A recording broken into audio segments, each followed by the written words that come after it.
નમસ્કાર દર્શક મિત્રો, આપ જોઈ રહ્યા છો છોટાઉદેપુર ટાઈમ્સ। આજરોજ મુખ્ય જિલ્લા આરોગ્ય અધિકારી, જિલ્લા મેલેરિયા અધિકારી અને તાલુકા હેલ્થ ઓફિસરના માર્ગદર્શન હેઠળ છોટાઉદેપુર જિલ્લાના તાલુકા કંવાડ, છોટાઉદેપુર અને જેતપુર પાવીમાં MTS, MPHS અને PHCના સ્ટાફ દ્વારા પૂરા ભક્ષક માછલી, ગપ્પી ફિશ તાલુકાના તળાવ અને બંધિયાર જળાશયમાં છોડવાનો કાર્યક્રમ યોજાયો, જ્યારે આજે ગામના જળાશયમાં મચ્છરજન્ય રોગો પર નિયંત્રણ લાવવા માટે ગપ્પી માછલીઓ છોડવાનો કાર્યક્રમ યોજાયો। કાર્યક્રમમાં આરોગ્ય વિભાગના કર્મચારીઓ, ગામ લોકો ઉપસ્થિત રહી ભાગ લીધો હતો। ગપ્પી માછલી મચ્છરના લાર્વા ખાઈ જાય છે, એટલે કે જેના કારણે ડેન્ગ્યુ, મેલેરિયા અને ચિકનગુનિયા જેવા રોગો ફેલાતા મચ્છરોની ઉપદ્રવ ઘટાડવામાં મદદ મળે છે।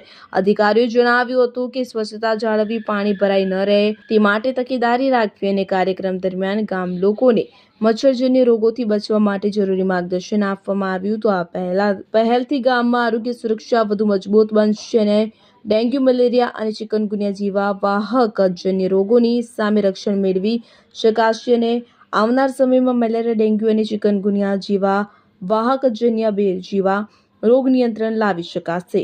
નિશાંત ચૌહાણ, છોટાઉદેપુર।